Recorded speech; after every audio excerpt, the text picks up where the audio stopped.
In the last 8 months, I've grown my physique from this to this. And today I'm actually going to be showing you exactly how to do that just like I did. And if you're a beginner, then you can apply this knowledge early on in your fitness journey so you can be even more jacked than I'll ever be. And while I can imagine there are a ton of people that be like, oh, that's pretty average, bro. You look pretty small. I look bigger in 3 months. Will you shut up, man? Listen, Everyone experiences a different fitness journey, and a normal person would not go out of their way to hate on someone else's hard work. So without further ado, this is me around 8.5 months ago, and here is me now.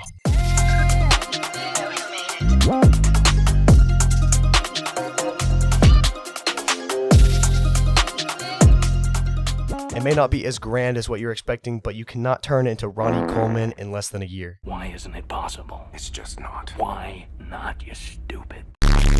It is important to explain how I made this progress in such a short amount of time. Knowledge is extremely important in the gym, and I wish I had known more because I could have made more gains. Now, the first thing that I would actually suggest to you guys, and by suggest, I mean I'm warning you, is not to go on a cut right away, unless you absolutely have to. When I started, I weighed nearly 210 pounds at 5'11", which is not terrible by any means, but it is also not average. The first 4.5 months of my weight loss journey, I was eating at 1.6, 1.7 thousand calories a day, which probably only hurt me more than harmed me. Did I lose the weight? Yes, I did. I lost almost 40 pounds actually. However, it was the last month that hurt me the most, as I saw a slow decline in the amount of weight I was losing. So I thought it'd be a good idea to cut my calories down to 1.5K. It's not a good idea. I constantly had no energy, no motivation to do anything, and my grades suffered in school. I guess this is sort of a lesson on not eating in an extreme calorie deficit, but also to not just worry about the weight you see on the scale. Yeah, I lost 40 pounds, but with the extreme calorie deficit, how much muscle do you think I lost as well? During this time, I wasn't necessarily getting stronger.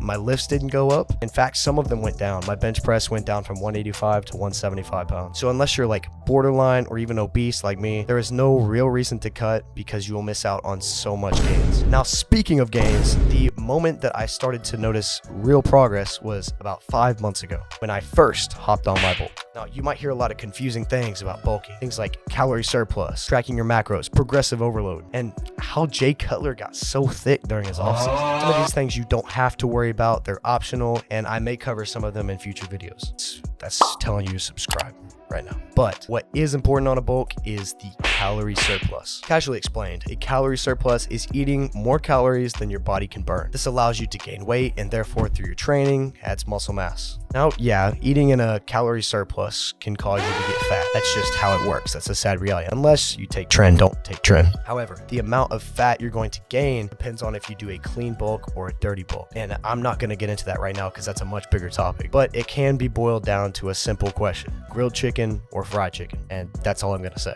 But yeah, in order to bulk, eat in a calorie surplus. Now, the last tip to getting huge is do progressive overload. This is absolutely key, and it might sound complicated, but great example of this is me with this 20-pound dumbbell. Let's say I'm gonna do lateral raises. If I can easily do 12 or more reps with this weight, it would be a good idea for me to go up in weight. Now, for the last few months, I've been doing lateral raises with 25-pound dumbbells, and recently it's gotten to the point where I can knock out 15 plus reps at this weight. So I'm gonna go up in weight to 30 pounds. And if I can't get 12, that is absolutely fine. I want to be struggling with my life to get maybe 10 reps. This constant adapting to higher weights forces your body to push harder, aka progressive overload. This is not meant to be compared with ego lifting. Do not ego lift. Don't be that guy.